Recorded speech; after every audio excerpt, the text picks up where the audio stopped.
Kwento ito ng mag-asawang magsasaka na si Lola Sally at Lolo Abelardo tungkol sa aswang. Mga pambihirang karanasan na talaga namang sobrang nakakapanindig balahibo rin pakinggan. Matanda na sina Lolo Abelardo at Lola Sally noon. Parehong 60 anyos pataas ang edad pero masiyahin sila na mag-asawa at palabiro. Nakatira ang dalawa sa isang baryo na tahimik kung saan paanan ng bundok. Doon sila nag-umpisa, nagkaroon ng anak at doon na rin tumanda. Sobrang payapa ng lugar nila gawa ng wala silang malapit na kapitbahay doon. Walang kuryente kaya naman maririnig mo talaga ang mga ibon at mga insektong nag-aawitan.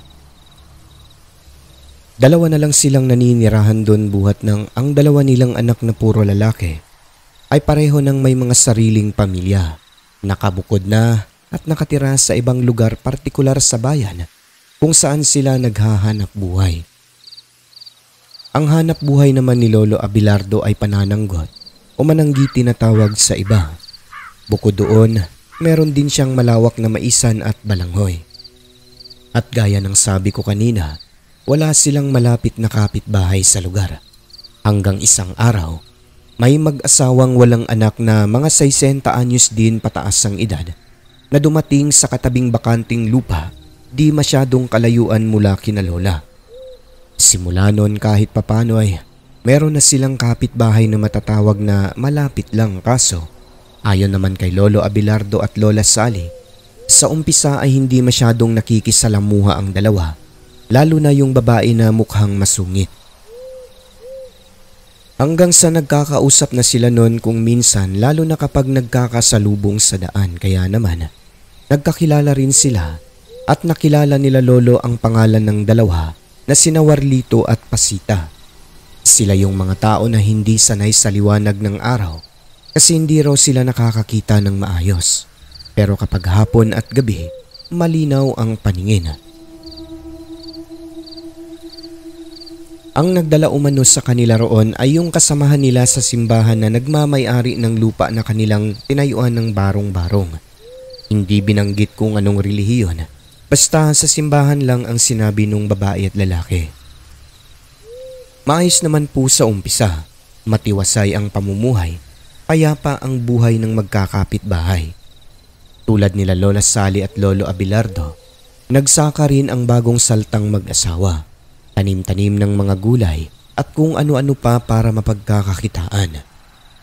Makalipas ang ilang linggo nun, may napapansin silang kakaiba. Una, yung aso nila Lolo kung minsan maingay ito at parang may kinatatakutan lalo na kapag malalim na ang gabi. May mga pagkakataon naman na bigla-bigla na lang tatakbo papasok ng bahay at ayaw nang lumabas. Basta parang natatakot daw talaga.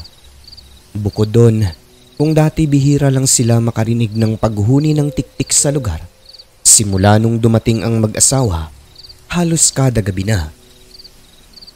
Malimit nila itong nauulinigan tuwing alas 9 pasado ng gabi na dumadaan papuntang bukid at bumabalik naman kapag madaling araw na. Kadalasan, nasa mga alas 2 hanggang alas 3 ng umaga.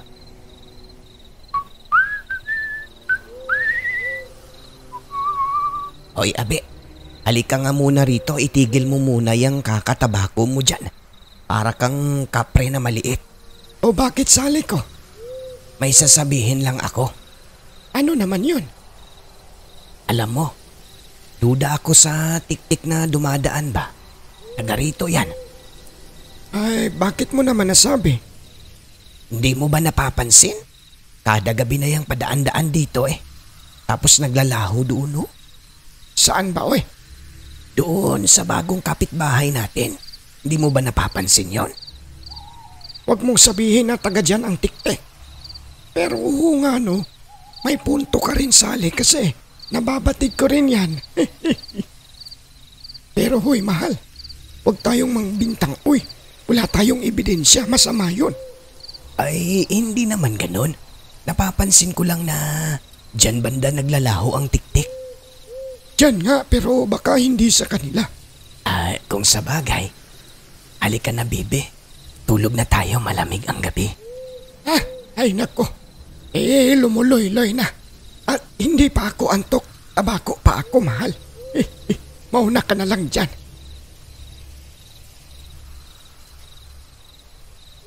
May pagdududa ang dalawa sa kapitbahay, lalo na si Lola Sally sapagkat nababatid niyang pabalik-balik ang tiktik sa bahay ng mga ito.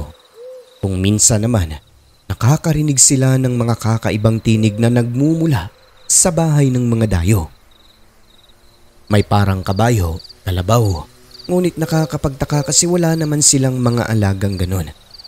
Kahit nga aso ay wala pero kung minsan ayon kay Lolo Abelardo, kapag takip silim may namamataan siyang itim na aso, pumapasok sa barong-barong ng kapitbahay at naglalaho.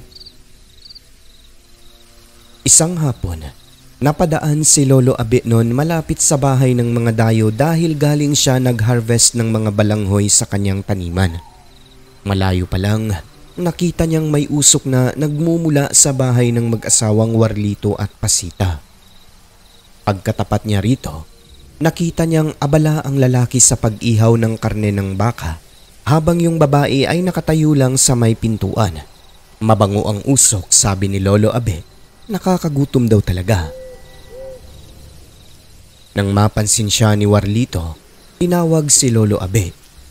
Oy pre, ano yan dala mo? Ay, balanghoy ibibenta namin bukas sa palengke. Ibaba mo muna yan pre, at meron akong ibibigay Halika. Kagad na binaba ni Lolo Abe ang kanyang pasan na sako pagkatapos ay lumapit. Pero nung makita niya ang mukha ni Warlito, ayon kay Lolo, napuna niyang pulang-pula ang mga mata nito kung kaya medyo nag-alangan siya. Ngunit sa kadahilanang may inaabot nga ito na karne umano ng baka, lumapit na rin si Lolo Abe at kinuha ito tapos nagbigay din siya ng balanghoy sa dalawa. Uy, wow! Salamat dito sa karne ha! San galing to? Ay, sa kamag-anak lang din namin sa kabilang bayan Galing kami kagabi roon kaya eto nakadala ng konti. O yan, sa'yo na yung isa. Kagabi? Anong sinakyan nyo? Ay, basta kahapon yun. Huwag ka nang magtanong ng marami Kahapon umaga tapos hapon umuwi na kami. Kaya pala. Parang walang tao rito kahapon. Oy pre, may napansin ako bakit pulang-pula mata mo. Pula ba? Hindi kasi tignan mo mausok masyado. Nag-iihaw ako. Oo nga pala. Sige pre, hindi na ako magtatagal Salamat uli sa karne. Paggabi na. O sige pre, mag-iingat ka dyan.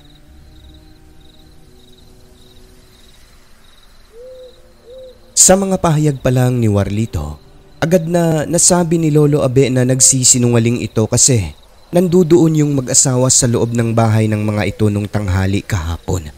Bakit sinabi nitong umalis daw sila papunta sa kabilang bayan? At isa pa, nabatid ni Lolo Abe sa pananalita nito, parang nadulas daw ang dila ng kapitbahay sa sinabing umalis sila kagabi papunta sa kabilang bayan.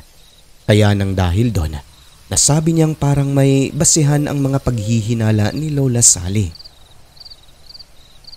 Sa isip-isip niya, totoo sigurong umaalis ng gabi ang mag-asawa at walis ang sinasakyan papunta sa kabilang bayan o sa kung saan man na lugar. Pagdating ng bahay, itapon mo yung karne Abelardo. Tignan mo ang hibla kakaiba. Karne ba yan ng baka? Ay, karne naman yan Hindi. Iba ang nakikita ko. Ano bang nakikita mo? Di yan karne ng baka. Parang karne naman yan ng baboy Ay, di okay lang yun. Alisin lang natin itong taba-taba para wala rayuma, di ba? Tara na, lutuin na natin to. Wait, sandali Abe. Bakit na naman? Ibabad mo muna yan sa suka, kalamansi at toyo para sumarap. Yan nga ang gagawin ko Pero seryoso Abe, baka hindi karne ng hayop yan ha? Ay, malalaman natin yan, Sally. Relax ka lang dyan.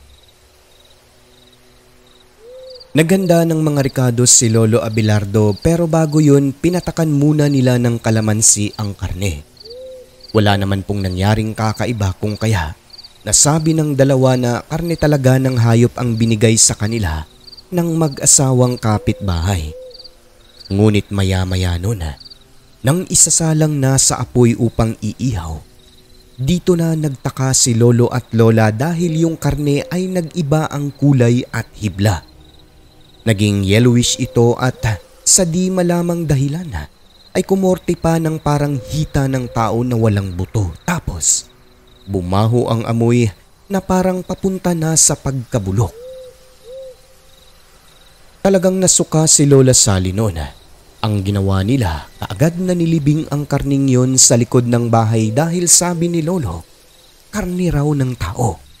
Baka galing daw sa mga patay yung karni na yon.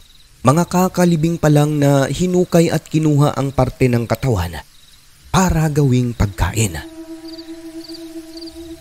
Sila ang mga uri ng aswang na kumakain ng mga kakamatay pa lang na tao.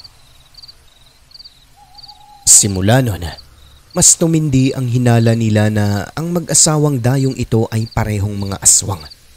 At eto pa, matapos ang pagbigay ng karne sa kanila, napapansin ni Lolo at Lola na madalas nang nangungumusta ang kapitbahay.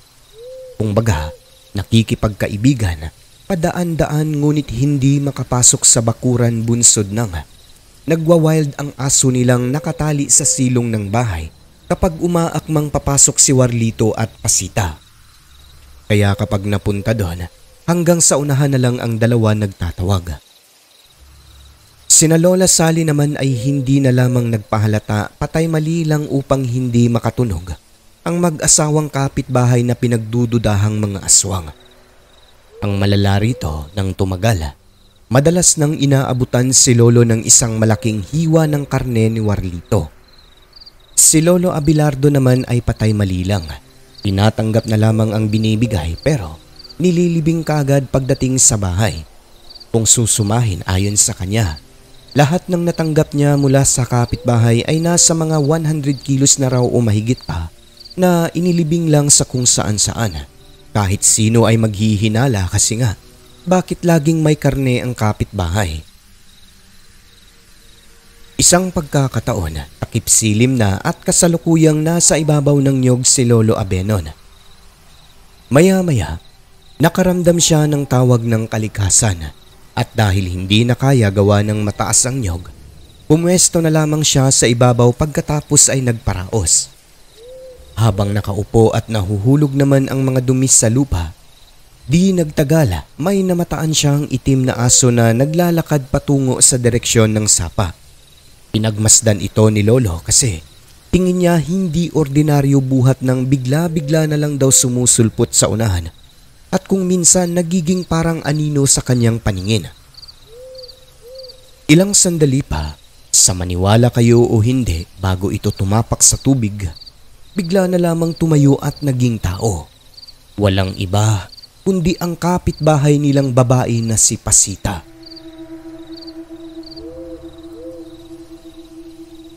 Pagkatayo nito, diretsyong tumakbo patawid sa kabilang bahagi na akala mo hindi matanda. Pagkatapos ay sumuot sa mga talahib hanggang sa maglaho sa kanyang paningin. Kinilabutan si Lolo Abelardo kaya naman dahil sa kanyang nasaksihan ay hindi na siya nakapaglinis ng maayos sa kanyang puwet. Dali-dali nang bumaba, pagkatapos ay lakad-takbo na ang ginawa hanggang makarating sa kanilang bahay. Dooy kinuwento niya sa kanyang asawa ang kanyang mga nasaksihan. Di ba sabi ko sa'yo? Mga aswang yung mga dayo na yan. Kaya hindi dapat tayo magkumpiyansa sa kanila. Simula noon, hindi na sila masyadong nakikipag-usap pa sa kapitbahay na ito. Para lang makaiwas, lagi silang umaalis dalawa papunta sa taniman. Noong minsang inabutan naman si Lolo Abe ni Warlito ng karne, talagang tinanggihan na ni Lolo at sinabing hindi na sila kakain ng karne. Dahil hindi maganda sa kalusugan kapag palaging ganon ang inuulam. Pangiti-ngiti lang si Warlito pero parang nakahalata ito na umiiwas si Lolo. Matapos noon, hindi na masyadong nagpapakita ang mag-asawa sa kanila. Wala naman pong naging problema, hindi naman po sila pinapakialaman doon at hindi tinatakot ng aswang. Kumbaga, sabi ni Lolo, walang pakialaman. Mamuhay kayo, mamuhay rin kami. Bahala kung aswang kayo dyan, basta wag lang manalasa ng tao sa lugar at wag na wag pakialaman ang mga alagang hayop nila. So ayun na nga, okay lang ang lahat. May kapitbahay sila na aswang na hindi naman nanggagambala. Hindi nga nanggagambala, ngunit sa kanila lang na malapit na kapitbahay. Pasikreto palang naghahanap ng mga mabibiktima sa mga karatig na sityo. Makalipas ang ilang linggo, sa may sapa, 4:00 pasado ng madaling araw, labis ang pagtataka ni Lolo Abelardo sa kadahilan ng may nauulinigan siyang ingay na parang nagmumula sa isang babae na matinis ang tinig sa may bandang talahiban sa tawid. Dala ng pagtataka, hinugot ngayon ni Lolo Abe ang kanyang sanggot para tignan at usisain kung anong hayop ang nag-iingay. Hindi pa man nakakalapit, tumayo ang kapitbahay nilang babae na si Pasita. May bahid ng dugo ang tagiliran na halatang may sugat. Mabaho rin ito at basa sa langis ang mukha, leeg at mga balat. Ayon kay Lolo ay parang nagpapanik ito at balisa. Palingon-lingon sa paligid at parang gustong magmadali na makauwi. Kaso hirap siya at may iniinda sa tagiliran. Uy, ikaw pala yan. Anong nangyari sa'yo, Pasita? Ay, oo, Abe. Nadulas ako dyan kanina. Halika, tignan natin ang sugat mo. Marami kang dugo. Agad na nilapitan ni Lolo at inalalayan. Bagaman may paghihinala siya, tinulungan niya ang babae. Sino bang magtutulungan, mapaaswang man yan, magkakapitbahay lang. Pagkatawid nila sa sapa, pauwi na. Nang ipakita ni Pasita ang sugat nito sa tagiliran ay talagang nagulat at nanlaki ang mata ni Lolo dahil medyo malaki raw talaga ito at parang sinaksak ng kahoy na matulis. Pagdating malapit sa bahay ng babae, sinalubong sila ng lalaki pagkatapos ay nagpasalamat na ang mga ito. Taka naman si Lolo kasi parang wala lang at nagpapahiwatig pa na pinapaalis na siya kasi sabi nung lalaki, sila na lang daw ang bahala sa sugat ni Pasita kung kaya malis na rin si Lolo. Napailing na lang siya noon at nasabing baka may nakainkwentro. Pagdating sa kanila ay napag-usapan nila ni Lola ang tungkol doon. Pareho silang hindi makapaniwala na dahil lang sa nadulas, nagkaroon ng sugat na ganun talaga kalaki at parang malalim pa. Maya-maya noon ay may mga dumating na lumad, napadpad mula sa kabilang sityo. Nagtatanong kung may namataan bang aswang sa lugar na nag-anyong aso. Nasaksak daw ito ng isa nilang kasamahan gamit ang pinatulis na bagakay o yung sibat nang mahuling umaaligid-aligid sa silong ng bahay ng isang batang may sakit sa tribo nila. Nakawala raw kasi sobrang liksi kung kumilos at madulas ang katawan. Sumagot naman si Lolo Abe at sinabing wala silang napansin na may dumaan doon na sinasabi nilang aswang kung kaya hindi rin nagtagal ang mga kalalakihan. Ngunit alam ni Lolo at Lola na ang tinutukoy ng mga ito walang iba kundi ang asawa ni Warlito. Sige lang, salamat sa inyo. Di rin magtatagal ang aswang na yon. Kung taga rito lang o karatig lugar, malalaman natin lulutang yon kapag patay na. Simula noon, napansin ni Lolo at Lola na hindi na gaanong lumalabas ng bahay ang babae. Hanggang sa mabalitaan na lamang nila mula mismo sa bibig ni Warlito na inuwi raw nito ang kanyang asawa sa kanilang lugar at ipinagamot, buhat ng hindi umano gumagaling ang sugat sa tagiliran bagkus ay lumalala pa. Parang hindi umano kakayanin ng kanyang asawa kaya aalis na rin daw siya at susundan ito. Sa mga pahayag pa lang ng lalaki, masasabi talaga ni Lolo na parehong mga aswang ang mga ito. Hanggang isang araw noon, nalaman na lang nilang wala ng tao sa barong-barong ng dalawa. Basta, bigla na lang naglaho at iniwan ang kubo ng mga ito. Tingin naman ni Lola, Napuruhan ang babaeng aswang na yon ng mga lumad sapagkat ang mga nakaengkwentro nito ay may nalalaman din pagdating sa mga kung papaano kontrahin o makipagpambuno sa mga aswang. Kaya nasabi nila, malamang sa malamang nadali talaga ang babae. Mamamatay base na rin sa sinabi ng lumad na nakausap nila.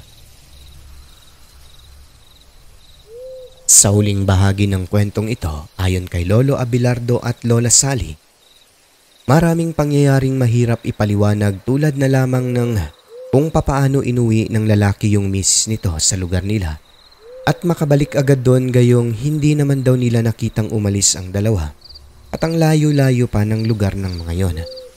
Kaya nasabi nilang mga aswang daw talaga ang mga ito at sila lang ang nakaalam kung papaano ginagawa ang makauwi at tumawid sa dagat sa pagkalayo-layong lugar at makabalik agad.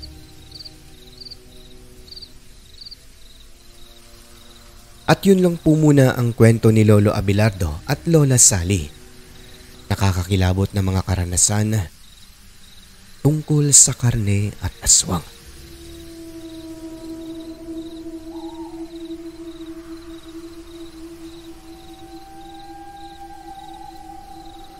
Hanggang sa muli.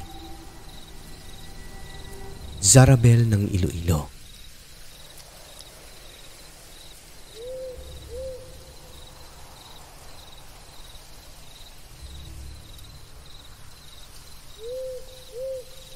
Ang mundo ating ginagalawan, nababalot ng kahiwagaan na tanging ang Diyos lamang ang siyang may kasagutan. Ako po si Alex. Magandang gabi.